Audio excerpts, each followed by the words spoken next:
Puji nama Tuhan Bapak Ibu dan saudara semua yang terkasih dalam Tuhan Yesus Kristus. Shalom, selamat hari baru. Apa kabar Bapak Ibu? Kiranya kabar baik menyertai Bapak Ibu dan saudara semua dimanapun Bapak Ibu dan saudara semua berada. Puji Tuhan, di kesempatan ini kita akan kembali merenungkan firman Tuhan sebelum kita beraktivitas di hari yang Tuhan percayakan ini. Saya akan memulai dengan sebuah pertanyaan. Apakah Bapak Ibu dan saudara semua punya bekas luka? Saya sendiri punya bekas luka, yaitu di siku sebelah kanan saya dan juga di lutut sebelah kanan saya juga. Luka ini mengingatkan saya kepada peristiwa yang saya alami ketika saya berumur kira-kira 13 tahun pada waktu itu. Saya jatuh dari sepeda dan terseret beberapa meter, lalu kemudian meninggalkan bekas luka yang ada sampai sekarang. Luka ini bukan sekedar luka, tetapi ketika saya ingat ini, saya ingat bahwa saya harus hati-hati. Ketika saya ingat luka ini, berarti saya harus bersyukur karena ada pertolongan Tuhan dan ada banyak hal yang lain dari pelajaran tentang luka yang ada di dalam tubuh kita. Izinkan saya mengajak Bapak Ibu untuk merenungkan kebenaran firman Tuhan yang berkaitan dengan bekas luka di tubuh kebangkitan Yesus Kristus. Ini menarik, kenapa? Karena ketika Tuhan Yesus sudah bangkit,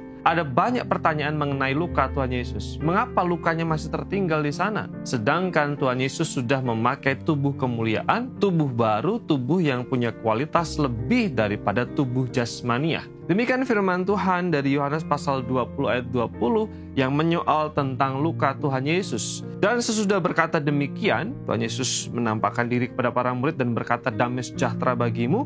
Ia menunjukkan tangannya dan lambungnya kepada mereka. Murid-murid itu bersuka cita ketika mereka melihat Tuhan. Tuhan Yesus ketika menampakkan diri pasca kebangkitannya bukan hanya menyapa para murid dengan ucapan damai sejahtera, tetapi juga Tuhan Yesus menunjukkan tangannya dan lambungnya kepada mereka, dan kita tahu bersama bahwa di kedua bagian itu ada luka Tuhan Yesus. Dan karena para murid melihat bekas luka itu, mereka bersuka cita dan meyakini bahwa yang mereka lihat itu Tuhan. Pertanyaannya adalah sekali lagi, kenapa bekas luka itu masih tertinggal di sana? Sedangkan Tuhan Yesus sudah memakai tubuh kebangkitan, tubuh yang mulia, tubuh yang berbeda kualitasnya dengan tubuh jasmaniah seperti yang dipakai sebelum kebangkitan Yesus. Bapak Ibu dan saudara semua, dari ayat ini kita belajar bahwa kenapa ada bekas luka. Bekas luka itu membuktikan bahwa Yesus benar-benar bangkit.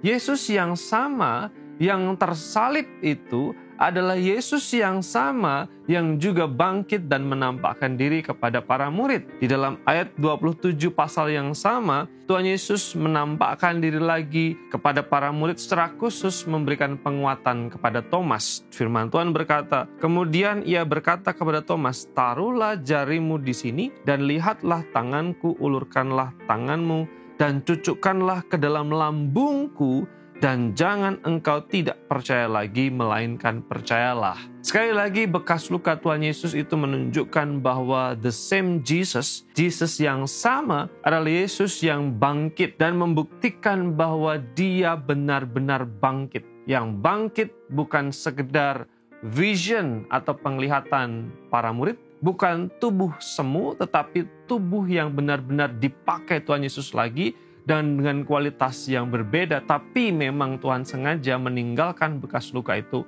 untuk membuktikan bahwa dia benar-benar bangkit.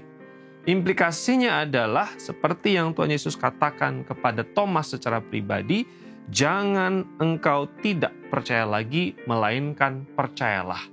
Salah satu makna dari luka Tuhan Yesus adalah menjadi bukti bahwa ia benar-benar bangkit, tetapi supaya setiap murid, setiap orang percaya tidak ragu-ragu lagi, tetapi percaya bahwa Yesus benar-benar tersalib, mati, tetapi juga Yesus benar-benar bangkit.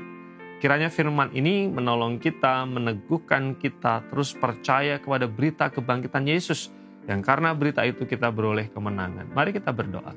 Bapa di surga, terima kasih untuk sabda dan kemurahan-Mu. Kami bersyukur karena Yesus sudah bangkit, sungguh-sungguh bangkit. Dan karenanya kami menang dan punya pengharapan. Kira iman kami terus kuat dan bertumbuh dalam Tuhan. Berkat-Mu atas kami semua ya Tuhan. Dalam nama Yesus kami membawa syukur dan doa kami. Amin.